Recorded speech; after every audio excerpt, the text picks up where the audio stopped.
Hello guys, I welcome all of you on this ज्ञान गणित channel. कहते हैं कि डॉक्टर का स्थान, डॉक्टर की जो पोजीशन है वो भगवान के बाद दूसरे नंबर पर आती है। नेक्स्ट टू गॉड यदि कोई है तो डॉक्टर है। और स्पेशली इस कोरोना पीरियड में फ्यूचर डॉक्टर्स के लिए मैं ये लेक्चर डेडिकेट करना चाह रहा था। So once again I am before you with this session of electrostatics.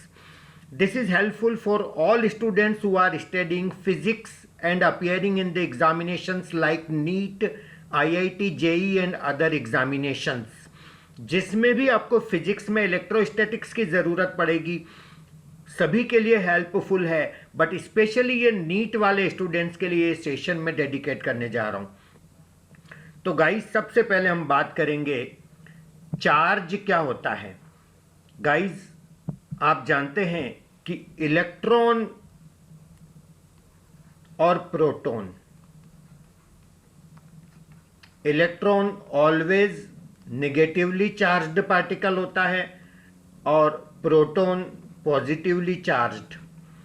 अब हम बात ये करेंगे कि इस कोरोना पीरियड में लोगों को तो इकट्ठा होने नहीं दिया जा रहा है, तो कुछ इलेक्ट्रॉन्स ने मिलकर के एक पार्टी करने का सोचा।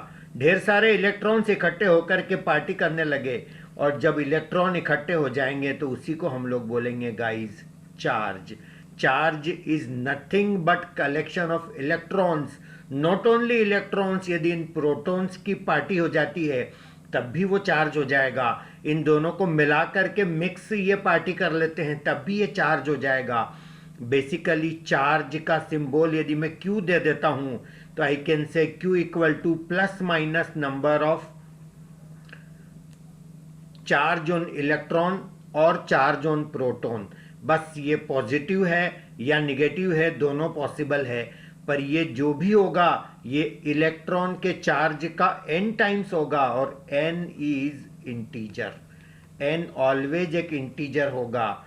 यदि मैं आपको बोलता हूं कि ये 1 2 3 4 इलेक्ट्रॉन है और इसके बाद एक और इलेक्ट्रॉन आ गया, अब यदि मैं आपको बोलता हूं कि ये 4 ऑरेंज है और एक ऑरेंज और छोटा वाला आ जाए, तो आप इसको 4.5 ऑरेंज नहीं बोलेंगे कि ये 4 बड़े बड़े और एक छोटा है। जो सबसे छोटा यूनिट वो हमारा 1 का मल्टीपल ही रहेगा। तो यहाँ पर जो ऑरेंज है वो 4.5 नहीं बोलेंगे, ये छोटा या बड़ा कुछ भी हो 5 बोलेंगे, यानी कि हमारा इंटीजर मल्टीपल ही ऑलवेज हमारा चार्ज का होगा। इसी फंडे को हम लोग क्वांटाइजेशन ऑफ चार्ज भी बोलते हैं। तो यहाँ पर n का वैल्यू मेरा इंटीजर होगा गाइस। अब एक नॉर्मल कोई पार्टिकल होता है जिसका कोई मास तो है लेकिन उसके ऊपर चार्ज नहीं है, न्यूट्रल, क्या ऐसा पॉसिबल है? लेकिन यदि उसके ऊपर कोई चार्ज है और यदि ये चार्ज हमारा पॉजिटिव है और यदि ये हमारा चार्ज इसके ऊपर नेगेटिव है, तो यदि इनके बीच में कोई फोर्स ऑफ अट्रैक्शन या रिपल्शन की आप बात सोचते हो तो यहाँ पर डेफिनेटली फोर्स ऑफ अट्रैक्शन लगेगा, क्योंकि अपोजिट नेचर के चार्ज आपस में अट्रैक्ट करेंगे और सेम नेचर के चार्ज आपस में रिपेल करेंगे। यदि ये भी पॉजिटिवली चार्ज्ड है और ये भी पॉजिटिवली चार्ज्ड है तो इन दोनों के बीच में जो फोर्स है वो फोर्स ऑफ रिपल्शन काइंड का होगा। और ये फोर्स का मैग्नीट्यूड कितना होगा, चाहे वो अट्रैक्शन टाइप का हो या रिपल्शन टाइप का हो, इसके लिए कूलम ने एक फार्मूला दिया था guys, F equal to Q1 Q2 divided by R square multiplied by K। इसको मैं थोड़ा सा डिटेल में एक्सप्लेन किए देता हूँ। दो चार्जेस हैं और उन चार्जेस का सपोज करिए मैग्नीट्यूड है Q1 और Q2, तो इनके बीच का जो फोर्स ऑफ अट्रैक्शन या रिपल्शन होगा वो इनके प्रोडक्ट के डायरेक्टली प्रोपोर्शनल होगा। So I can say F is directly proportional to Q1 Q2 and F is inversely proportional to R square। यदि इनके बीच का डिस्टेंस R है तो ये जो फोर्स ऑफ अट्रैक्शन है वो इन्वर्सली प्रोपोर्शनल होगा इसके स्क्वायर के। इसका मतलब यदि मैं इनके मैग्नीट्यूड को बढ़ा देता हूँ तो इनका प्रोडक्ट भी डेफिनेटली बढ़ जाएगा। यानी फोर्स इंक्रीज होगा। लेकिन यदि इनके बीच का डिस्टेंस मैं बढ़ा देता हूँ तो वो फोर्स को डिक्रीज करेगा, क्योंकि इन्वर्सली प्रोपोर्शनल होगा। इन दोनों को मिला करके मैं क्या बोल सकता हूँ, F is directly proportional to Q1 Q2 divided by R square. और यदि प्रोपोर्शनल कांस्टेंट, इसको प्रोपोर्शनल को हम हटाते हैं तो हमें एक प्रोपोर्शनल कांस्टेंट से मल्टीप्लाई करना पड़ेगा, उसको हम K नाम दे देते हैं। इसको कूलम्स कांस्टेंट भी हम बोल सकते हैं। और इस K का वैल्यू ये होता है 1/4 पाई एप्सिलॉन नॉट। यहाँ पर 4 कांस्टेंट है, पाई कांस्टेंट है। पाई का वैल्यू हम जानते हैं 22/7। ये वही पाई है जिसकी बात हम बचपन से आज तक करते आ रहे हैं, यानी कि एक सर्कल की बाउंड्री का लेंथ जिसको हम सरकमफेरेंस बोलते हैं, और इसका ये डायमीटर यानी जिसको हम डी सिंबल दे दें तो इनका जो रेशो रहता है उसी को हम यहाँ पर पाई बोलते हैं। Circumference upon diameter equal to pi, यानी कि सरकमफेरेंस अपॉन डायमीटर रेडियस का डबल होता है 2r इक्वल टू पाई। इसीलिए तो जमाने वाले कहते हैं 2πr, यानी कि क्रॉस मल्टीप्लाई कर दिया तो ये सरकमफेरेंस बन गया। तो गाइज ये 4 पाई बात चल रही थी पाई की, अब बात करेंगे एप्सिलॉन जीरो की।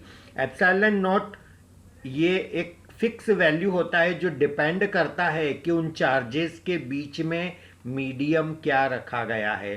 चार्जेस के बीच में हवा हो सकती है, वैक्यूम हो सकता है, एयर हो सकती है, वैक्यूम हो सकता है, या कोई और मीडियम भी हो सकता है।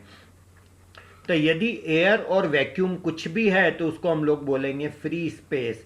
और फ्री स्पेस के लिए एप्सिलॉन जीरो का एक फिक्स वैल्यू होता है, और मीडियम के लिए ये वैल्यू बदलते रहते हैं। उसको हम एप्सिलॉन एम बोल देंगे जो मीडियम के लिए होता है। तो फिलहाल हम बात करेंगे एप्सिलॉन जीरो की। तो एप्सिलॉन जीरो को हम लोग बोलते हैं permittivity of free space, permittivity of free space. और यहां पर ये multiplied by Q1 Q2 divided by R square. तो ये हमारा K का तो ये वैल्यू हो गया, सॉरी इसको मैं यहां से हटा देता हूं, ये हमारा K का वैल्यू हो गया।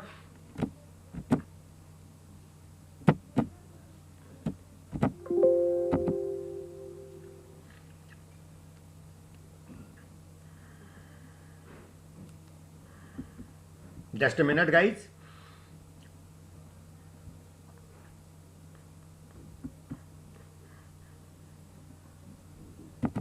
Yes, F is directly proportional to Q1 Q2 divided by R square. तो F हमारा था K times Q1 Q2 divided by R square, और मैं ये बता चुका था K equal to 1/4 pi epsilon zero होता है, जहाँ पर पाई हमारा कांस्टेंट है 22/7। एप्सिलॉन जीरो का नाम मैंने बताया था permittivity, permittivity of free space. Free space का जो परमिटिविटी है उसका नाम मैंने दिया है एप्सिलॉन जीरो। तो यहाँ पर हमारा F का फार्मूला बन जाता है F equal to 1/4 pi epsilon zero Q1 Q2 divided by R square. और जब भी इसकी हम बात करेंगे 4 पाई एप्सिलॉन जीरो की, तो इसका वैल्यू 1/4 पाई एप्सिलॉन जीरो यानी कि K, और इस K का वैल्यू आप याद रखिएगा 9 × 10⁹ ये इसका K का वैल्यू होगा। अब इसकी अपन यदि यूनिट की बात करें तो इसका यूनिट क्या होना चाहिए ये भी डिस्कस कर लेते हैं गाइस। अब आप ये इसी फार्मूले से इसको समझने का ट्राई करिए। तो यहाँ पर ये जो K का है, K का वैल्यू मैं इसी से निकाल के लिख सकता हूँ K equal to FR square divided by Q1 Q2।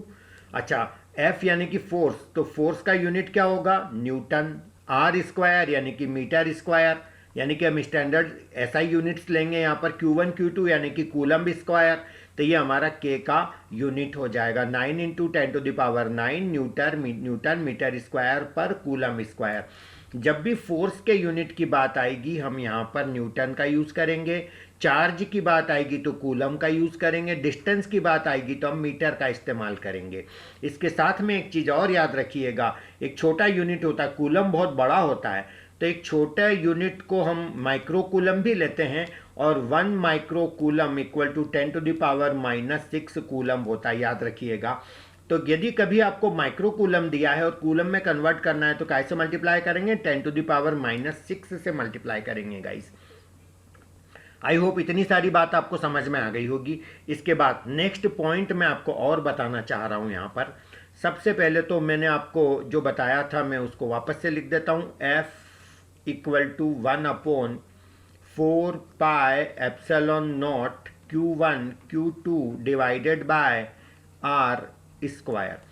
अब यहाँ पर एक नई सिचुएशन में आपके साथ डिस्कस करना चाहता हूँ। ये मेरे दो चार्जेस हैं Q1 और Q2, और इन दो चार्जेस के बीच में सपोज करिए यहाँ पर ये फ्री स्पेस के बजाय कुछ मीडियम है, और यदि मीडियम है तो फिर हमारे फार्मूले में चेंज हो जाएगा। यहाँ पर एप्सिलॉन 0 के बजाय एप्सिलॉन m आ जाएगा, या नॉर्मली एप्सिलॉन भी आप लिख सकते हैं। तो ये मेरा इलेक्ट्रोस्टैटिक फोर्स नॉर्मल वाला है फ्री स्पेस में, और अब मैं इलेक्ट्रोस्टैटिक फोर्स मीडियम की बात करता हूँ तो ये मेरा बनेगा 1/4 pi epsilon into Q1 Q2, मेरे चार्जेस में मैं कोई चेंज नहीं कर रहा हूँ, डिवाइडेड बाय R स्क्वायर। अब यहाँ पर मेरा R फ्री स्पेस वाला है, और ये जो मेरा R है इनके बीच का डिस्टेंस है। सपोज करो मैं कुछ R ले लेता हूँ, मीडियम का डिस्टेंस मैंने ये ले लिया, तो ये मेरा F ऑफ E हो गया, ये मेरा F ऑफ M हो गया। Is that clear? और यदि थोड़ी देर के लिए मैं ऐसा अज्यूम कर लेता हूँ कि ये मेरा जो डिस्टेंस है, चलो मैं उसको भी अभी चेंज नहीं कर रहा हूँ, बाद में यदि चेंज करेंगे तो उस चीज़ को फिर अपन डिस्कस कर लेंगे। तो यहाँ पर मैं करना चाह रहा हूँ कि ये जो मेरा R है मैं वो भी सेम रखना चाह रहा हूँ। अब यहाँ पर एक चीज़ मैं आपको समझाना चाह रहा हूँ कि ये मेरा इक्वेशन एक, इसको बना लेते हैं अपन इक्वेशन नंबर 1, और एक इसका इक्वेशन मैं ले लेता हूँ इक्वेशन नंबर 2। मैं थोड़ा सा स्लो जरूर चल रहा हूँ, ऐसा आपको लग रहा होगा, लेकिन आपको हर एक चीज़ मैं समझाना चाहता हूँ और अच्छे से आपको समझ आएगा। अब मैं आपको ये बताना चाह रहा हूँ कि FE और FM को डिवाइड करेंगे तो मुझे क्या मिलेगा? 1/4 pi epsilon 0 into Q1 Q2 divided by R square, और इस पूरी चीज़ को डिवाइड करेंगे तो ये उल्टा हो जाएगा, ये ऊपर चला जाएगा 4 पाई एप्सिलॉन R स्क्वायर है यहाँ पर, डिवाइडेड बाय Q1 Q2। तो यहाँ पर 4 पाई R स्क्वायर हो जाएगा, और यहाँ पर ये 4 पाई से 4 पाई कैंसल, R स्क्वायर से R square cancel, Q1 Q2 से Q1 Q2 कैंसल। तो ये हमारा आ जाएगा F of E upon F of M equal to, अब क्या क्या बचा है वो लिख लेते हैं, that is equal to epsilon upon epsilon 0, यानी कि ये एप्सिलॉन आपका परमिटिविटी ऑफ मीडियम था ये वाला, और ये हमारा परमिटिविटी ऑफ फ्री स्पेस था गाइस। अब हम क्या करेंगे कि ये FE upon FM equal to ये जो आ रहा है इसको एक नया नाम दे देते हैं अपन, उसको कहते हैं रिलेटिव परमिटिविटी, यानी कि एप्सिलॉन R। तो यानी कि F of E divided by F of M equal to epsilon R, यानी कि एप्सिलॉन R का मतलब होता है रिलेटिव परमिटिविटी।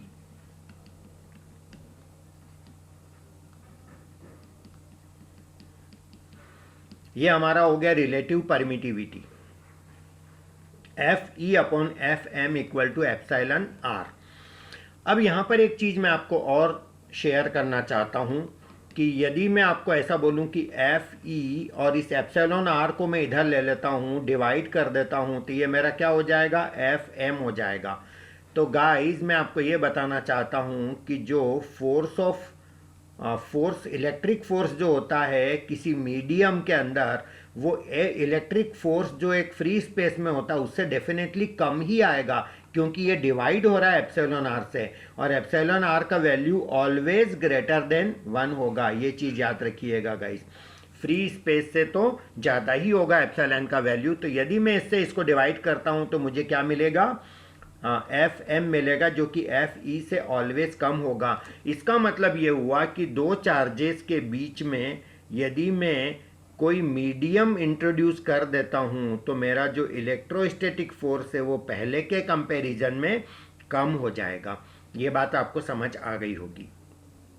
तो आपने दो बातें समझ ली कि यदि फ्री स्पेस है तो फोर्स कैसे कैलकुलेट करना, यदि मीडियम है तो फोर्स कैलकुलेट कैसे करना।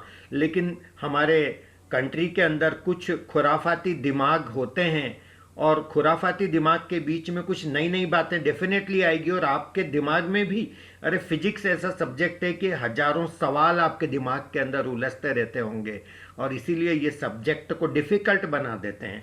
ऐसा कोई दिक्कत नहीं है, हर क्वेश्चन बना है तो उसके लिए आंसर भी बना है और हर प्रॉब्लम बनी है तो उसका एक सॉल्यूशन भी बना है गाइस। मैथमेटिक्स में इतनी दिक्कत नहीं है, मैं जहाँ तक सोचता हूँ। किसी ने बोल दिया साइन 30 डिग्री 1/2, बस अब आप चुप हो जाओ, मास्क लगा के बैठ जाओ, क्या करोगे? कोई आर्ग्यूमेंट कर ही नहीं सकते आप इसके अंदर, है ना। और यदि कोई बोल दे कि इन दो चार्जेस के बीच में मैं मीडियम रख रहा हूँ, तो कोई लोग ये भी बोल सकते हैं कि नहीं, आधे रास्ते तक हम तो मीडियम रखेंगे, आधे रास्ते तक फ्री स्पेस रखेंगे, या कुछ डिस्टेंस तक हम मीडियम रखेंगे, कुछ डिस्टेंस तक हम फ्री स्पेस रखेंगे। तो यहाँ पर फिर बताओ आप कैसे कैलकुलेट करोगे इलेक्ट्रोस्टैटिक फोर्स, है ना। ये खुराफात हमारे दिमाग में आ गई। तो ऐसी कई सारी चीज़ें हो सकती है जिनके जवाब हमें देना पड़ते हैं और जवाब हैं, बिल्कुल मिलेंगे। तो गाइज यहाँ पर सपोज करिए यहाँ से यहाँ तक एक पर्टिकुलर कोई डिस्टेंस मैंने लिया और वो डिस्टेंस है मेरा r, ये पूरा डिस्टेंस है, सॉरी r, और ये जो डिस्टेंस है ये डिस्टेंस मैंने ले लिया सपोज t। ये वाला मेरा मीडियम वाला पार्ट है, इतने इतने पार्ट में मीडियम है और बचा हुआ पार्ट मेरा ये फ्री स्पेस है, ये वाला फ्री स्पेस है, ये वाला फ्री स्पेस है। अब हमें इलेक्ट्रोस्टैटिक फोर्स का वैल्यू निकालना है इस पोजीशन में, तो हम क्या करें? देखो मैं ट्राई करके बताना चाहूँगा आपको कि इसको अपन कैसे डील करें। उसके पहले मैं आपको एक चीज़ और बताना चाह रहा हूँ यहाँ पर कि सपोज करिए दो चार्जेस के बीच में फोर्स ऑफ अट्रैक्शन है F, electric force of attraction. जब वो फ्री स्पेस में है तो आप जानते हो कि उसका फार्मूला बनेगा मेरा 1/4 पाई एप्सिलॉन 0 फ्री स्पेस के लिए Q1 Q2 divided by R square. अब यदि मैं बोल दूं कि वही दो चार्ज जो हमारे यहाँ पर फ्री स्पेस में थे, मैं इसकी बात करूंगा, अभी आने वाला हूँ मैं इस पे, मैंने इसको छोड़ना नहीं है, पहले इसमें कुछ समझाना है, उसके बाद में ये कुछ फ्री स्पेस और कुछ मीडियम हो तो कैसे कैलकुलेट करना, उस पर बहुत जल्दी आ रहा हूँ मैं। उसके पहले एक चीज़ जो मैं आपको सिखाना चाह रहा हूँ वो अच्छे से समझ लीजिए।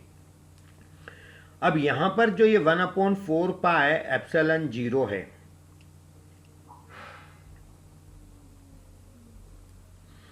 F equal to 1/4 pi epsilon 0 Q1 Q2 upon R square, ये कब है? जब फ्री स्पेस की बात हम कर रहे हैं।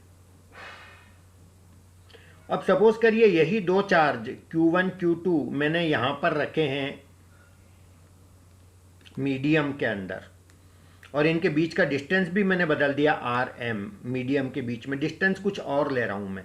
अब जो मेरा नया फोर्स ऑफ अट्रैक्शन मीडियम का वो FM नाम दे देता हूं और वो दे देता हूं मैं 1/4 pi epsilon into Q1 Q2 divided by RM का स्क्वायर।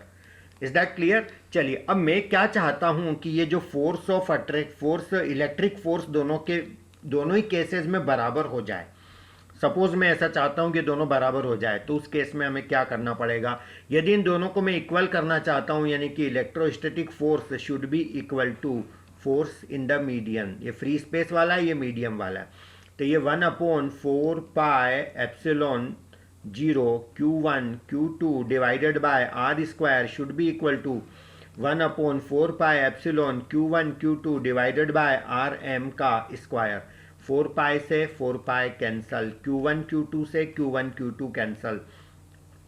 अब क्या बचा है? और जो बचा है उसको अपन क्रॉस मल्टीप्लाई करके यदि अपन लिख देते हैं तो ये मेरा यहाँ R स्क्वायर बचा है, so I can say R square, और एप्सिलॉन 0 भी है यहाँ पर, ये दोनों बचे हैं, इसको ऐसे क्रॉस मल्टीप्लाई कर लिया और ऐसे मैं लिख सकता हूँ एप्सिलॉन RM का square.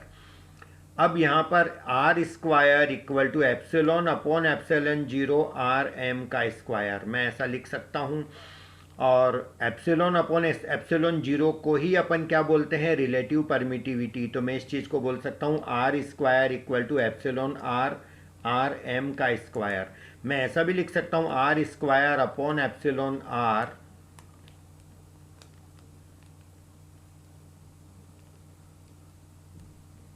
Yes, R square upon epsilon R equal to R M का स्क्वायर, यानी कि एक कनेक्शन इनके बीच में मिल गया।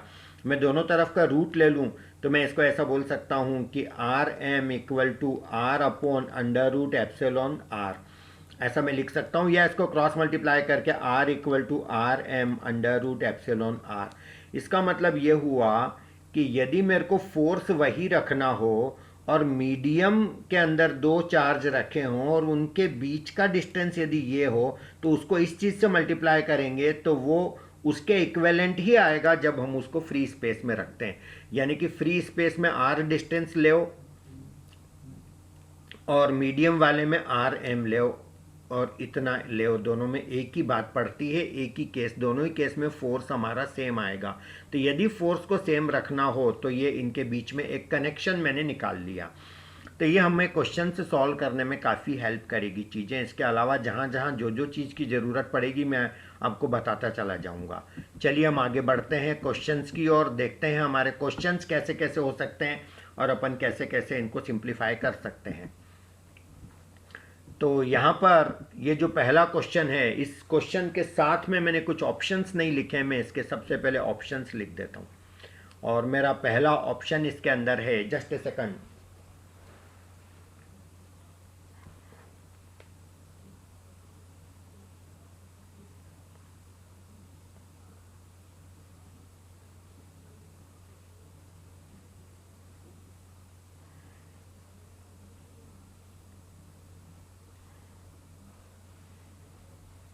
5.4 multiplied by 10 to the power minus 4 Newton. This is my first option.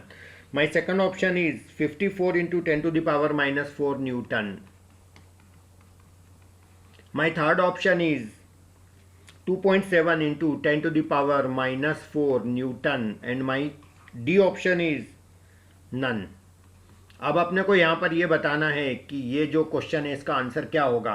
तो गाइज ये बहुत ही सिंपल सा क्वेश्चन है और इसके अंदर कोई ज़्यादा लोड लेने की ज़रूरत नहीं है। What is the force between two small charged spheres. तो फोर्स यानी फोर्स निकालना है, इलेक्ट्रिक फोर्स है, चार्ज्ड स्फीयर है, दोनों के चार्ज दिए हुए हैं। तो फटाफट फार्मूला लगा लीजिए, F equal to 1/4 pi epsilon zero, free space कुछ नहीं बोला है तो फ्री स्पेस ही मानना है, into Q1 Q2 divided by R square, वो सीधे से फंडा है। F इक्वल टू, ये इसका वैल्यू बता चुका हूँ मैं, 9 into 10 to the power 9, Q1 यानी कि चार्ज कितना दिया हुआ है 3 into 10 to the power minus 7, coulomb के अंदर ही दिया है, कोई लोड नहीं लेना। 5 into 10 to the power minus 7 divided by R square, radius कितना दे रखा है, रेडियस नहीं sorry R, distance between the charges that is 50 centimetre. तो 50 सेंटीमीटर है तो मीटर में कन्वर्ट करना है, तो ये मेरा हो जाएगा 1/2 मीटर। तो 1/2 करेंगे तो ये 1/2 लिख के यहाँ पर इसका स्क्वायर कर देंगे गाइस। अब यहाँ पर मेरा फोर्स आ जाएगा 9, नंबर साथ में लिख लेता हूँ, इंटू ये वाला 3 इंटू 5 इंटू ये 1/2 का स्क्वायर 1/4, 4 पलट के ऊपर आएगा, इंटू 7 + 7 कितना 14, तो -14 + 9, तो ये 10 टू द पावर कितना आ गया -5। कोई प्रॉब्लम नहीं आनी चाहिए इसके अंदर। तो F इक्वल टू, अब इसको सिंप्लीफाई कर लूँगा मैं, तो ये मेरा हो जाएगा 9 3 ज़ा 27, 5 4 ज़ा 20, तो 27, तो ये हो गया 5 4 ज़ा 20, 27 का 20 से मल्टीप्लाई करूँगा तो कितना बनेगा 540।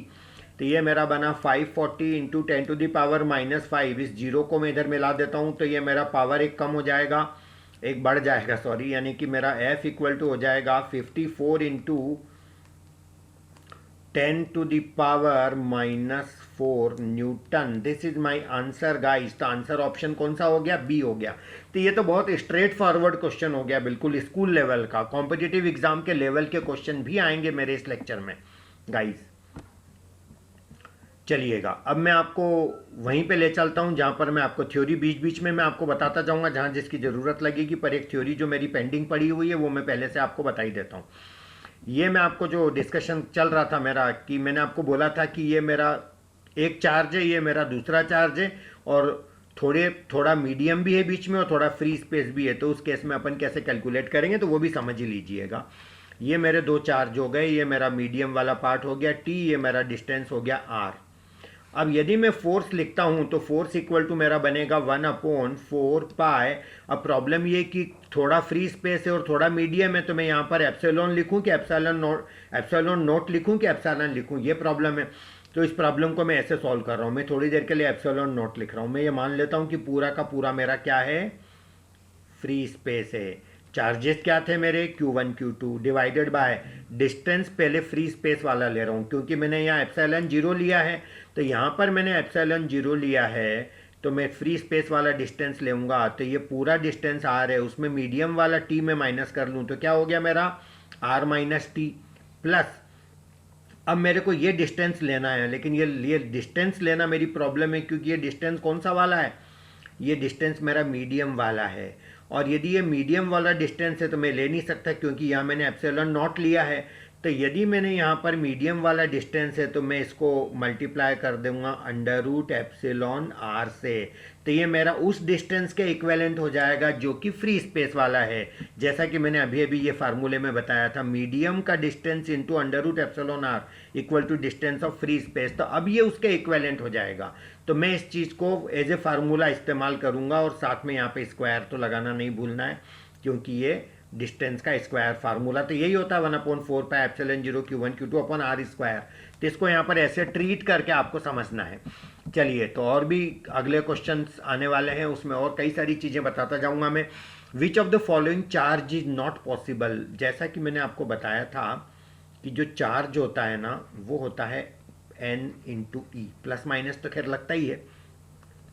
अब इन्होंने बोला कि इसमें से कौन सा चार्ज पॉसिबल नहीं है, मैं एक एक करके डिस्कस कर रहा हूँ। पहले मैं ये वाला ले रहा हूँ, ये वाला चार्ज, तो Q की जगह मैं ले रहा हूँ 3.2 into 10⁻⁻19 equal to N into e, e into e कितना होता है 1.6 इंटू 10⁻⁻19 कूलम्ब। थोड़ी बहुत तो एनसीईआरटी पढ़ लिया करो यार, सब चीज़ें लिखी है किताबों में, हर चीज़ के लिए टीचर पे डिपेंडेंट क्यों होना, है ना। तो यहाँ पर ये 1.6 का जस्ट डबल है तो ये ट्वाइस हो गया, लिख सकता हूँ मैं ऐसा। और 10⁻⁻19 से 10⁻⁻19 मेरा कैंसिल हो गया, तो n इक्वल टू 2 आ गया, यानी कि इंटीजर है, पॉसिबल है, कोई दिक्कत नहीं है, ये वाला चार्ज पॉसिबल है। दूसरा चार्ज मैं ले रहा हूँ 1.6 into 10⁻⁻17 coulomb equal to n into E, 1.6 into 10⁻⁻19, तो ये मेरा इससे ये कैंसिल हो गया। 10⁻⁻19 इधर आएगा तो प्लस हो जाएगा, तो ये मेरा 10⁻2 बचेगा, तो n इक्वल टू मेरा 100 आ गया। ये भी मेरा पॉसिबल है गाइस। इज दैट क्लियर, समझ आ रहा है। थर्ड वाला लेता हूं मैं, सी वाला पार्ट, जिसके अंदर ये थर्ड ऑप्शन में दिया है 16 into 10⁻⁻20 equal to n into e, यानी कि 1.6 इंटू 10⁻⁻19। अब गाइज यहाँ पर कईयों को लगता है कि ये फ्रैक्शन में आ जाएगा क्योंकि जब ये इधर आएगा तो 10⁻⁻1 1/10 होएगा। गाइज ऐसा नहीं है, ये 16 इंटू 1/10 लिख देता हूँ मैं, कौन सा वाला, ये इधर आएगा तो ये -20 प्लस 19 हो जाएगा, तो 10⁻⁻1 को 1/10 लिख देता हूँ। n इंटू ये जो 1.6 है इसको भी मैं 16/10 लिखूंगा, तो ये मेरा 10 से 10 कैंसिल हो जाएगा। तो गाइस 16 से 16 भी कैंसिल हो गया और n इक्वल टू 1 आ गया, ये भी इंटीजर है। तो जब ये तीनों पॉसिबल है तो बचा ही कौन, d, इसका मतलब पक्के से ये पॉसिबल नहीं है। फिर भी मैं आपको चेक करके दिखा देता हूँ। 3 into 10⁻⁻17 equal to n into 1.6 into 10⁻⁻19। अब ये -19 इधर आएगा तो प्लस हो जाएगा, तो ये 10 स्क्वायर बचेगा, यानी कि 100 को 3 से मल्टीप्लाई कर लेंगे तो 300 डिवाइडेड बाय 1.6, ये किसके इक्वल होगा, n के इक्वल होगा। तो ये पॉइंट हटाऊंगा तो ये ऊपर जाएगा, तो ये मेरा n इक्वल टू बनेगा 3000 डिवाइडेड बाय 16। और यदि मैं 3000 को 16 से डिवाइड करूंगा तो 16 1 जा 16 बचा 14, 140, 16 8 जा 128, 12 बचा 0, तो 187 पॉइंट समथिंग समथिंग आ रहा है, फ्रैक्शन में आ रहा है, कैंसिल नहीं हो रहा है। और n कभी फ्रैक्शन में नहीं हो सकता, मतलब पक्का है कि ये वाला चार्ज पॉसिबल नहीं है guys. Yes, next question, two particles having charges Q1 and Q2 are kept at a distance R1 if the magnitude of charges are doubled and now kept at distance R2 in such a way that the force between them is same as before, then R1 equal to 2R2, 2R1 equal to R2। ये चारों options दिए हुए हैं guys. ये question तो बनाने ही चाहिए exam में। दो पार्टिकल के चार्जेस जितने और उनके बीच का डिस्टेंस है R1, तो उनके बीच का जो फोर्स ऑफ अट्रैक्शन है वो हो जाएगा 1/4πε0 Q1 Q2 divided bye R1 का स्क्वायर। अब उन्होंने बोला कि if the magnitude of charges are doubled, यदि मैग्नीट्यूड ऑफ चार्जेस डबल करेंगे तो फिर फोर्स ऑफ अट्रैक्शन क्या बनेगा, Q1 की जगह ट्वाइस ऑफ Q1 और Q2 की जगह twice of Q2 divided bye, और उनके बीच का अब डिस्टेंस कितना R2, तो यहाँ पर आ जाएगा R2 स्क्वायर। अब उन्होंने बोला है कि the force between them is same as before, मतलब पहले जितना फोर्स था अभी भी फोर्स उतना ही है, तो ये दोनों को इक्वेट ही तो करना है। तो ये मेरा इससे कैंसिल हो गया, ये मेरा Q1 Q2 से Q1 और Q2 कैंसिल हो गया, तो बचा ही क्या 1/R1 square equal to 4/R2 square. तो गाइज इसको मैं सॉल्व करके लिख सकता हूँ R2 square equal to 4 times R1 square, दोनों तरफ का अंडर रूट ले लूँ मैं, तो R2 equal to twice of R1, ये मुझे रिजल्ट मिल गया R2 equal to twice of R1, यानी कि option B is my answer guys. तो बहुत आसानी से इसको आप मैनेज कर सकते थे। नेक्स्ट क्वेश्चन है, if the permittivity of free space is 8.85 into 10 to the power -12, कुछ भी यूनिट नहीं लिखा, मतलब वही स्टैंडर्ड एसआई यूनिट से अपने, and relative permittivity is 200, then the permittivity of medium is. अब यहाँ पर कई बच्चे जानते नहीं है रेशो, कई लोग भूल जाते हैं, कई लोग उल्टा पुल्टा लिख देते हैं, तो प्रॉब्लम हो जाती है। तो गाइज मैं आपको यहाँ पर ये बताना चाहूँगा कि जो रिलेटिव परमिटिविटी होती है वो अपनी नॉर्मल मीडियम की permittivity divided by permittivity of free space, यही होता है। अब आपको फाइंड क्या करना, परमिटिविटी ऑफ मीडियम, तो मीडियम की परमिटिविटी ही तो अपनी एप्सिलॉन है, तो जो एप्सिलॉन है वो किसके इक्वल हो जाएगा, क्रॉस मल्टीप्लाई करेंगे तो relative permittivity into permittivity of free space. Is that clear. अब epsilon equal to relative permittivity ये दे रखी है 200 मल्टीप्लाइड बाय एप्सिलॉन जीरो की वैल्यू दे रखी है 8.85 multiplied by 10 to the power -12, तो एप्सिलॉन इक्वल टू, अब यहाँ पर आपका ये जो 2 जीरो है ये मल्टीप्लाई कर लो, इसके अंदर इफेक्ट दे दो इसका, तो ये 10 टू द पावर -10 कर लें, बात समझ आ गई होगी। अब बचा आपका ये 2 इस 2 को मल्टीप्लाई कर लेंगे 8.85 से, यानी कि 8.85 का डबल ही तो करना है, तो ट्वाइस से मल्टीप्लाई करो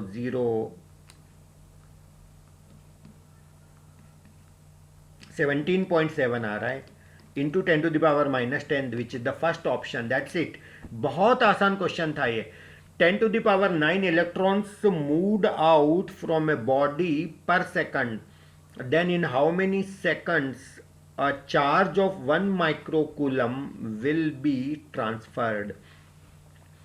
एक बॉडी के अंदर से 10 टू द पावर 9 इलेक्ट्रॉन बाहर निकल जाते हैं, कितने टाइम में, 1 सेकंड में। अब सबसे पहले तो मुझे एक चीज बताइए कि एक इलेक्ट्रॉन के ऊपर चार्ज कितना होता है, 1.6 into 10 to the power -19 coulomb होता है, यानी कि एक इलेक्ट्रॉन का चार्ज है ये, और कितने इलेक्ट्रॉन निकल रहे हैं, 10 टू द पावर 9, तो इसको मैं 10 टू द पावर 9 से मल्टीप्लाई करूं तो कहना ही से कि 1 सेकंड के अंदर इतना चार्ज उस बॉडी से निकल जाएगा। तो क्वेश्चन देने वाले ने पूछा है कि कितने सेकंड के अंदर 1 माइक्रोकूलम चार्ज निकल जाएगा। सपोज टी टाइम के अंदर, टी सेकंड के अंदर 1 माइक्रोकूलम चार्ज निकल जाएगा, यानी इसको मैं टी से मल्टीप्लाई करूंगा तो ये किसके इक्वल होना चाहिए, 1 माइक्रोकूलम के इक्वल होना चाहिए। लेकिन यहाँ तो मैंने कूलम लिया है, तो यहाँ माइक्रोकूलम है, तो कूलम बनाने के लिए 10 टू द पावर -6 से मल्टीप्लाई करूंगा। कुल मिलाकर के मुझे इसको सॉल्व करके किसका वैल्यू निकालना है, टी का वैल्यू निकालना है गाइस। तो यहाँ पर ये भी कूलम है, अब तो कूलम से कूलम तो यूनिट्स का तो कोई चेंज मतलब रहा नहीं, तो टी इक्वल टू मैं ऐसा बोल सकता हूँ। अब 10 to the power -6 divided by, इधर तो केवल 10 टू द पावर -6 है और इधर divide by 1.6 into 10 to the power -19 और 10 टू द पावर 9, इनका भी हिसाब हो ही जाए यहाँ पर, तो 9 - 19 यानी कि -10, तो 10 टू द पावर -10 आ जाएगा यहाँ पर अपॉन में जब इधर लाएंगे।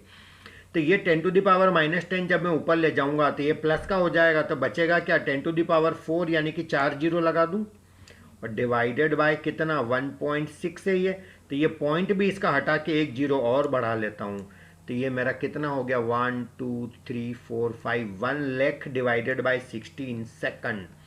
Is that clear? अब अपन इसको सिंप्लीफाई कर लेते हैं, तो ये 1 लाख को डिवाइड करेंगे 16 से, 16 6 जा 96, ये 100 तक में चला गया, बचा कितना मेरा 4, फिर ऊपर से आ गया ये वाला जीरो, 16 2 जा 16 6 जा 96, जस्ट अ मिनट, 1.6 कोई चीज़ छूटी तो नहीं है, एक बार चेक कर लेना। 1.6 इंटू 10⁻⁻19 कूलम इंटू 10⁻9, ये मेरा 10⁻9 नंबर ऑफ इलेक्ट्रॉन है जो मूव हो रहे हैं, ठीक है, ये टाइम हो गया, और ये मेरा कूलम, ठीक है ठीक है ठीक है, everything is okay. Micro coulomb को कूलम में कन्वर्ट करा 10⁻⁻6, ये रहा मेरा, और ये 9 - 19 - 10 इधर अपॉन में आया और ऊपर गया तो 10 - 6 4 हो गया। अच्छा अच्छा, सॉरी, ये मेरा एक जीरो यहाँ से चला जाएगा,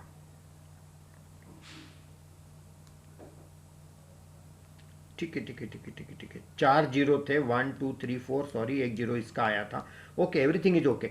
अब मैं इसको डिवाइड करूंगा, 16 6 जा मेरा आ जाएगा 96, बचा कितना 4, फिर यहाँ पर मैं जीरो लेता हूँ तो ये 40 हो गया था मेरा, 16 2 जा 32, फिर बचा 8, फिर ये जीरो ले लो तो 16 5 जा 80, 6250 आ रहा है, 6250 मेरे सेकंड्स आ रहे हैं, तो थोड़ा सा मैं ऑप्शन में चेंज कर देता हूँ गाइस, 6250 सेकंड्स, तो ये आप चेक कर लीजिएगा, 6253 6250 6255 6257 6259, इट्स ओके, वो ठीक है, ऑप्शन का प्रॉब्लम नहीं है, बाकी इसको सॉल्व वैसे करना था, आप इसे सिंप्लीफाई कर लीजिएगा, तो इतने जो सेकंड से ये मेरा आंसर आ रहा है। अब यहां पर एक चीज आप समझ लीजिए कि नेक्स्ट क्वेश्चन देखिएगा, यहां पर 1 molecule of water contains N1 electrons and N2 protons, then N1 plus N2 कितना होगा।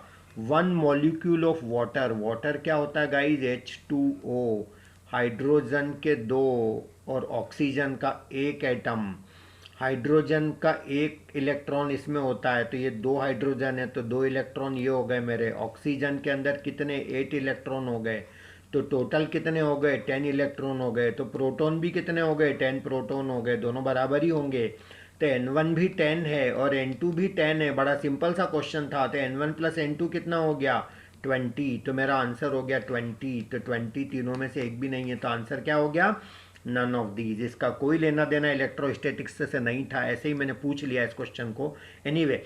लेकिन यहाँ पर एक स्मार्ट वर्क करें तो किसी को कुछ भी नहीं पता हो तो भी आंसर दे सकता है, यदि इतना सा उसको आइडिया लग जाए कि यार N1 इलेक्ट्रॉन है और N2 प्रोटॉन है और दोनों बराबर ही होंगे, और दो चीज़ यदि बराबर है तो उनका सम ऑलवेज इवन नंबर होता है, यानी कि दो चीज़ बराबर है जैसे एक्स और एक्स, तो टोटल ट्वाइस एक्स यानी 2 का मल्टीपल होगा, इवन नंबर ना तो ये है ना ये है ना ये है, तो भी ऑप्शन क्या बनेगा डी ही बनेगा।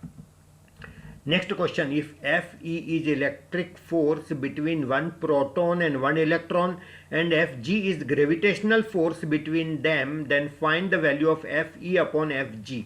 मास ऑफ प्रोटॉन दिया है, मास ऑफ इलेक्ट्रॉन दिया है, और ये केवल आपको Fe अपॉन Fg का वैल्यू निकालना है। तो गाइस कैसे सॉल्व करें, यहाँ पर Fe तो मेरा है इलेक्ट्रिक फोर्स, फार्मूला क्या 9 इंटू 10⁻9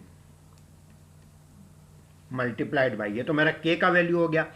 अब किसके बीच में 1 प्रोटॉन एंड 1 इलेक्ट्रॉन, तो यदि मैं चार्ज की बात, अच्छा इन्होंने मॉड्यूलस पूछा है तो नेगेटिव पॉजिटिव का तो लोड लेना ही मत कुछ भी।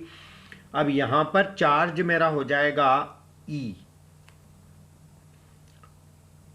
डायरेक्ट लिख दूं 1.6 इंटू 10⁻⁻19 का होल स्क्वायर लिख देता हूं, क्योंकि इलेक्ट्रॉन पे भी यही चार्ज होगा, प्रोटॉन पे भी यही चार्ज होगा, बस प्लस माइनस का फर्क है, तो उसका लोड तो यूं भी नहीं लेना है अपने को, डिवाइडेड बाय डिस्टेंस का स्क्वायर, तो आर नहीं पता है तो मैं आर स्क्वायर लिख देता हूं बस, और बाकी सारी सिचुएशन सेम है। और यदि मैं फोर्स ऑफ ग्रेविटेशन की बात करूंगा तो फोर्स ऑफ ग्रेविटेशन का फार्मूला होता है capital G into mass of proton into mass of electron divided by R square, ये बनेगा मेरा। और जी का वैल्यू कितना होगा गाइस, ये भी अपन लिख लेते हैं यहाँ पर। तो ये एफ जी मेरा बनेगा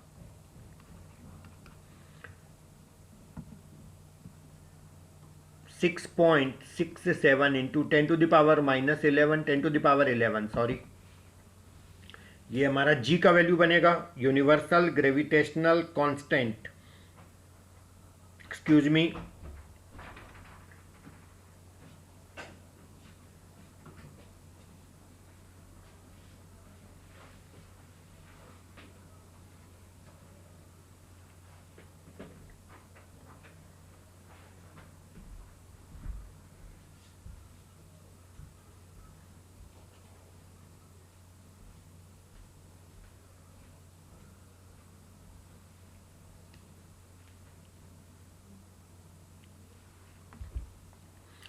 yes guys, so F G यानी कि फोर्स ऑफ ग्रेविटेशन मेरा यहाँ पर रहेगा 6.67 इंटू 10⁻, सॉरी -11 इंटू, ये मेरा बनेगा मास ऑफ प्रोटॉन जो कि क्वेश्चन के अंदर दिया 1.6 इंटू 10⁻⁻27 मल्टीप्लाइड बाय, ये आ जाएगा मेरा नेक्स्ट वाला 9.1 इलेक्ट्रॉन का mass, 9.1 into 10⁻31 divided by R square. तो आर का वैल्यू मुझे पता नहीं, लेकिन दोनों ही केस में सेम है। अब मेरे को फाइंड क्या करना है, modulus of force of electrostatic force divided by gravitational force, इन दोनों का रेशो मेरे को फाइंड करना है। तो रेशो फाइंड करने के लिए मैं पहले ये वाली चीज लिख लेता हूं, 9 इंटू 10⁻9 मल्टीप्लाइड बाय 1.6 का होल स्क्वायर मल्टीप्लाइड बाय ये जो मेरा 1.6 का स्क्वायर 10⁻⁻19 का स्क्वायर, तो 10 मेरा -38 बन जाएगा, whole divided by R square, और ये पूरा पलट के ऊपर चला जाएगा आर स्क्वायर डिवाइडेड बाय, ये डिवाइड हो रही पूरी चीज़, तो यहाँ पर आ जाएगा 6.67 इंटू 10⁻⁻11 इंटू 1.6 इंटू 9.1 इंटू 10⁻, ये ले लिया मैंने, ये भी ले लिया, ये भी ले लिया, 10⁻⁻27 और -31, तो 27 और 31 दोनों को ऐड करेंगे तो ये 58 हो जाएगा, तो ये मेरा -58 आ जाएगा। अब ये आर स्क्वायर से मेरा आर स्क्वायर कैंसिल हो गया। अब मेरा जो नंबर है वो सारे मैं लिख लेता हूँ। एक तो मेरा ये 9 है, ये आना है, 1.6 का स्क्वायर है तो ये मेरा 2.56 हो गया, 16 का स्क्वायर 256 होता है तो 2.56 हो गया, डिवाइडेड बाय ये मेरा 6.67 आ जाएगा, और एक ये मेरा 1.6 आ जाएगा यहाँ पर, और इंटू ये मेरा 9.1 आ जाएगा यहाँ वाला, इंटू अब 10 की पावर पूरा अपन देख लेते हैं कितना आना चाहिए। अब 10 का पावर कितना आना चाहिए, ये मेरा -38 है, और ये मेरा -58 है, और ये मेरा -11 है, तो ये मेरा 10 की पावर ये 9 है प्लस का। अब ये माइनस का, और ये पहले तो एक चीज़ अपन देख लेते कि प्लस प्लस वाले कितने आएंगे ऊपर। तो एक तो ये मेरा 58 हो गया, चेक कर लीजिए ज़रा फटाफट, तो ये मेरा 58 हो गया, कौन सा वाला, ये वाला, और ये मेरा 11 जब ऊपर आएगा तो ये मेरा प्लस हो जाएगा 11, और ये 9 ऑलरेडी प्लस का है ऊपर, तो ये पहले प्लस प्लस वाले ऐड करें तो 11 + 9 20 + 58, ये मेरा 78 हो गया, 78 में से माइनस करेंगे क्या 38, तो ये मेरा बनेगा 40, तो ये मेरा 10⁻40 बन जाएगा यहाँ पर गाइस। Is that clear? ये पूरा सिंप्लीफाई करने पर, अब ये यहाँ पर मैं पूरा इसको सिंप्लीफाई करके सॉल्व करता हूँ तो मुझे अप्रोक्सीमेटली मिलता है ये वाला ऑप्शन 2.4 इंटू 10⁻39, आप चेक कर लीजिएगा, 2.4 इंटू 10⁻39। तो थोड़ा सा लेंदी हो गया क्वेश्चन कैलकुलेशन की वजह से, तो एग्जाम में आप देख लीजिएगा कोई क्वेश्चन लेंदी है तो एकदम टॉप प्रायोरिटी में नहीं लेना, बाकी इजी क्वेश्चन था, इसमें कोई दिक्कत नहीं होनी चाहिए थी। नेक्स्ट क्वेश्चन देखिएगा, half of the distance between two charges was certain medium and the remaining free space. ये वही फंडा आ गया जहां पर कुछ मीडियम है और कुछ फ्री स्पेस है। अब यहाँ पर दिया है कि दो चार्ज के बीच में आधा तो है फ्री स्पेस और आधा है medium.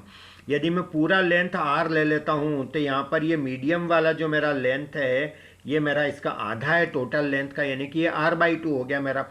If the medium is removed, medium को हटा देते हैं, then electric force becomes 4 times then the value of relative पर 4 times then the electric force becomes 4 times, यहाँ फुल स्टॉप है, then the value of relative permittivity. तो यहाँ पर रिलेटिव परमिटिविटी की वैल्यू निकालना है। तो सबसे पहले मैं आपके साथ एक चीज़ शेयर करना चाहूँगा, जो मैं बता भी चुका हूँ, मैं फिर से आपको ये बताना चाहूँगा कि यदि अपन दोनों चार्जेस के बीच में कुछ मीडियम रखते हैं और कुछ फ्री स्पेस रखते हैं, तो उसके लिए फार्मूला ऐसा लगाएंगे 1/4πε0, देन Q1 Q2, ये हमारे चार्जेस हो गए, डिवाइडेड बाय, अब यहाँ पर जो हम डिस्टेंस लेते हैं, पहले कौन सा डिस्टेंस लेते हैं, वो वाला जो फ्री स्पेस का है। तो यहाँ पर r टोटल डिस्टेंस है, उसमें से मीडियम का r/2 है, तो बचा कितना, वही r/2। r में से r/2 गया तो r/2 तो बचेगा, तो वो r/2 किसका है, फ्री स्पेस का है। तो ये मेरा r/2 हो गया फ्री स्पेस का। अब प्लस, अब यहाँ पर मेरा जो बचा हुआ r/2 है वो मीडियम का है, लेकिन मैंने यहाँ पर फ्री स्पेस के लिए लिया है, तो यहाँ पर मेरे को मीडियम का नहीं लेके फ्री स्पेस में कन्वर्ट करने के लिए √ε/r से इसको मल्टीप्लाई करना पड़ेगा, जैसा कि मैंने आपको बताया था। तो ये मेरा इलेक्ट्रोस्टैटिक ये फोर्स आ गया। अब उन्होंने बोला है कि यदि मैं मीडियम को हटा देता हूँ, तो मेरा ये बनेगा 1/4πε0। अब तो पूरा का पूरा फ्री स्पेस हो गया, तो Q1 Q2 divided bye r²। तो उन्होंने ये बोला है कि यदि मैं मीडियम को हटा देता हूं तो मेरा जो फोर्स है वो 4 टाइम्स हो जाता है। इसका मतलब अभी जो ये फोर्स है इसका 4 टाइम्स करेंगे तो ये इसके इक्वल आना चाहिए। यही फंडा हमारा, बहुत सिंपल तरीके से बता रहा हूं मैं, ये इससे कैंसिल हो गया और कुछ 4π से 4π कैंसिल, ε0 से ε0 कैंसिल, तो मेरा बनेगा 4 सॉरी यहाँ पे स्क्वायर भी लगेगा डिस्टेंस पे, 4 अब इस पूरे में क्या कॉमन है, r कॉमन लेके बाहर निकालता हूं तो स्क्वायर भी उसके साथ आ जाएगा, तो अंदर आएगा 1/2 प्लस √ε/r डिवाइडेड बाय 2 का होल स्क्वायर इंटू 4 तो यहाँ पे लिखा ही है इक्वल टू, यह आ जाएगा मेरा 1/r²। तो r² से मेरा r² भी कैंसिल हो गया, तो मेरा ये बनेगा 4 = 1/2 प्लस ε/r/2 का होल स्क्वायर, यही बनेगा। तो अब मैं इधर का स्क्वायर हटा दूंगा तो इधर रूट लग जाएगा, तो ये 2 = 1/2 plus ε/r sorry divided by 2, तो ये 1/2 इधर आएगा, तो 2 - 1/2 यानी 3/2 बचेगा, √ε/r डिवाइडेड बाय 2, 2 से 2 भी कैंसिल हो गया, तो ये मेरा 3 = √ε/r हो गया। तो ε/r किसका आ गया, वैल्यू इसका 9 आ गया, यानी कि रिलेटिव परमिटिविटी मेरी 9 हो गई। तो ये परमिटिविटी का एक इंपॉर्टेंट क्वेश्चन है गाइस, जो याद रखिएगा, एम्स के अंदर ऐसे क्वेश्चन आते रहते हैं। The electrostatic force on A small sphere of charge 0.4 microcoulomb due to another sphere of charge minus 0.8 microcoulomb in air is 2 Newton, then the distance between them is। अब ये भी बहुत स्ट्रेट फॉरवर्ड क्वेश्चन है, ऐसा कोई problem इसमें आना नहीं चाहिए। डायरेक्ट फार्मूला अप्लाई करेंगे, F = 9 × 10⁻9 इंटू चार्जेस लिख लूँ मैं डायरेक्ट 0.4 माइक्रोकूलम, तो 0.4 × 10⁻⁻6 कूलम हो गया, और ये दूसरा वाला -0.8, इसमें भी इंटू करेंगे 10⁻⁻6। जस्ट अ मिनट, इसको फिर से लिख दिया जाए, कोई दिक्कत नहीं है, यहाँ से लिख देता हूँ मैं। F = 9 × 10⁻9 इंटू ये आपका पहला वाला चार्ज 0.4 माइक्रोकूलम है, तो 10⁻⁻6 से मल्टीप्लाई करूंगा, फिर ये -0.8 है, इसको भी मैं मल्टीप्लाई करूंगा 10⁻6 से कूलम में कन्वर्ट करने के लिए, होल डिवाइडेड बाय r²। और ये फोर्स का वैल्यू भी दे रखा है कितना, 2 न्यूटन, तो यहाँ पे भी 2 लिख देता हूँ मैं। तो अल्टीमेटली आपको किसका वैल्यू निकालना है, r का वैल्यू निकालना है। तो बड़ा सा सिंपल सा क्वेश्चन है। तो यहाँ पर मैं काम करता हूँ कि ये 0.4 है और ये 0.8 है, माइनस तो ठीक है, कोई प्रॉब्लम नहीं। तो यहाँ पर मेरा ये दोनों के पॉइंट हटा देता हूँ तो अपॉन टेन आ जाएगा, तो वो अपॉन टेन की वजह से ये मेरा जो 10⁻⁻6 है ये वाला पॉइंट हटा देता हूँ मैं, तो ये मेरा आ जाएगा, ये पॉइंट मेरा गया, मैं इसको, ये पॉइंट मेरा गया, तो अपॉन 10 दोनों के आएंगे, तो ये 2 जीरो की वजह से ये मेरा -4 बचेगा जो -6 था। Is that clear guys? 10 square का मल्टीप्लाई होके, और ये मेरा -4 और ये मेरा -6, तो ये मेरा, सॉरी, -4 और -6, यस, -10 और ये 9, तो ये 10⁻⁻1 बचेगा, तो आर स्क्वायर को मैं इधर ले लेता हूँ, तो 9 इंटू 4, ये 9 लेना है, ये 4 लेना है, ये 8 लेना है मेरे को, इंटू 10⁻,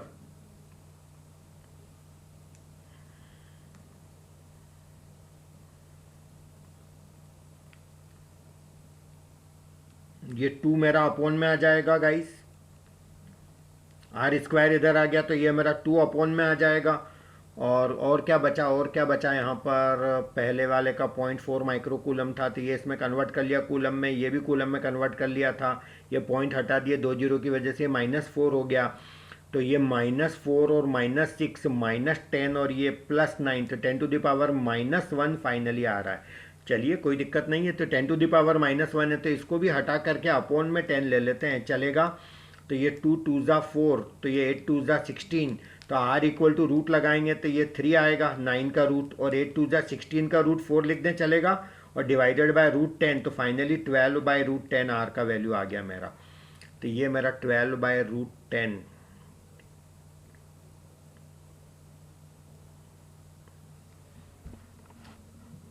(10⁻⁻1) कुछ छूटा तो नहीं है, एक बार चेक कर लीजिए, 2 न्यूटन है ये, तो ये 2 आ जाएगा आर स्क्वायर, तो आर स्क्वायर इधर आया तो ये मेरा बनेगा 10, और 10⁹ इंटू 10⁹, ठीक है, के का वैल्यू यही था मेरा, ये -6 है, ये माइनस, हाँ सही है बिल्कुल, तो ये मेरा 1.6, यस ठीक है, तो 12/√10 आ रहा, सॉरी यहाँ पर पॉइंट नहीं है, ये मेरा ऑप्शन हो गया, तो इसको चेक कर लीजिएगा, ये हमारा डिस्टेंस मीटर के अंदर है, ये हमारा आंसर हो गया। अब यहाँ पर नेक्स्ट क्वेश्चन के अंदर देखिएगा, 3 charges +q and q are kept at 0 d/2 and d distance from origin on x-axis. The electrostatic force at origin experienced by +q charge due to others is 0. Then ये चारों में से क्या relation होगा, ये बहुत ही इंपॉर्टेंट क्वेश्चन है। सबसे पहले क्वेश्चन समझा देता हूँ कि ये मेरा सपोज ओरिजिन है, यहाँ पर मेरा पॉजिटिव q चार्ज है, और यहाँ से मतलब ये 3 चार्ज है, ओरिजिन से 0 डिस्टेंस पे, मतलब ओरिजिन पे ही है, और d/2 डिस्टेंस पे फिर एक चार्ज है और वो है स्मॉल q, और d डिस्टेंस पर एक चार्ज है, वो है मेरा +Q। अब ये मेरा डिस्टेंस है d, ये पूरा, और ये वाला मेरा डिस्टेंस है d का आधा, d/2। अब क्वेश्चन देने वाले ने क्या बोला है, इलेक्ट्रोस्टैटिक फोर्स एट ओरिजिन पे जो फोर्स एक्सपीरियंस हो रहा है इस +Q पर, इसके ऊपर, ड्यू टू अदर्स इज 0, इनकी वजह से वो इलेक्ट्रोस्टैटिक फोर्स 0 हो रहा है। और वो 0 कैसे हो रहा है ये आप समझ लीजिए ज़रा, कई बार क्या होता है, दो चीज़ें बैलेंस हो जाती तो 0 हो जाता है, इक्विलिब्रियम बोलते हैं हम उसको। तो ये जो Q है और ये +Q है, तो ये दोनों आपस में अट्रैक्ट करेंगे कि रिपेल करेंगे, तो इनके बीच में फोर्स ऑफ रिपल्शन लगेगा। इसका मतलब यदि इनमें फोर्स ऑफ रिपल्शन है तो इसमें फोर्स ऑफ अट्रैक्शन हो रहा होगा Q और स्मॉल q और कैपिटल Q में, तभी वो आपस में बैलेंस हो रहे होंगे और नेट फोर्स इसका 0 हो रहा होगा। एनीवे, अब मैं सबसे पहले ये चीज़ लिखूंगा, फोर्स इसके ऊपर किसकी वजह से, इसकी वजह से, तो ये मेरा बनेगा K into capital Q upon d²। और यदि मैं फोर्स इसकी वजह से लिखता हूं, इस Q की वजह से, इस Q के ऊपर, इसकी वजह से फोर्स ये लिख दिया मैंने, इस Q के ऊपर इसकी वजह से फोर्स में लेता हूं, तो K तो आएगा ही आएगा, और capital Q small q divided by d/2 का होल स्क्वायर, क्योंकि इसमें डिस्टेंस मेरे को ये लेना है। Is that clear? अब ये दोनों फोर्स अपोजिट नेचर के होंगे लेकिन मैग्नीट्यूड में दोनों बराबर होंगे, तभी तो इक्विलिब्रियम स्टेब्लिश हो रहा है। तो ये मेरा के से के कैंसिल हो गया, तो ये मेरा एक कैपिटल क्यू से एक कैपिटल क्यू भी कैंसिल हो गया, तो ये मेरा बनेगा Q upon D square equal to small Q upon D square, और वो जो अपोन में 4 आएगा उसको मैं ऊपर ले लेता हूँ, 2 स्क्वायर 4। तो ये मेरा हो जाएगा डी स्क्वायर से D square cancel, so capital Q equal to 4 into small Q. तो can I say small Q equal to capital Q by 4।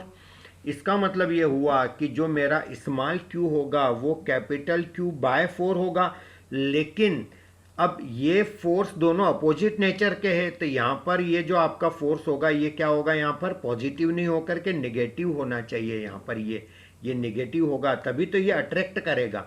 ये पॉजिटिव नेचर का चार्ज है तो ये नेगेटिव नेचर का होना चाहिए चार्ज, तभी तो ये अट्रैक्ट करेगा, और ये रिपेल और अट्रैक्ट दोनों आपस में बराबर हो जाएंगे और ये बैलेंस हो जाएगा। तो मेरा आंसर आ जाएगा Q equal to minus Q by 4। तो गाइज इस तरह के क्वेश्चंस भी नीट के अंदर, जेई के अंदर, एम्स वगैरह में यदि आपको एडमिशन लेना है, लेना क्या है, लेना तो हर कोई चाहता है ना, लेकिन उसके लिए बहुत मेहनत आपको करना पड़ेगी और बहुत सारा आपको डेडिकेशन आपको चाहिएगा। तो ये लेक्चर मैंने आपको डेडिकेट किया, आई होप आपको पसंद आया होगा। Guys thank you so much, channel पे बने रहिएगा, चैनल को सब्सक्राइब करिएगा। Thank you so much, have a nice day.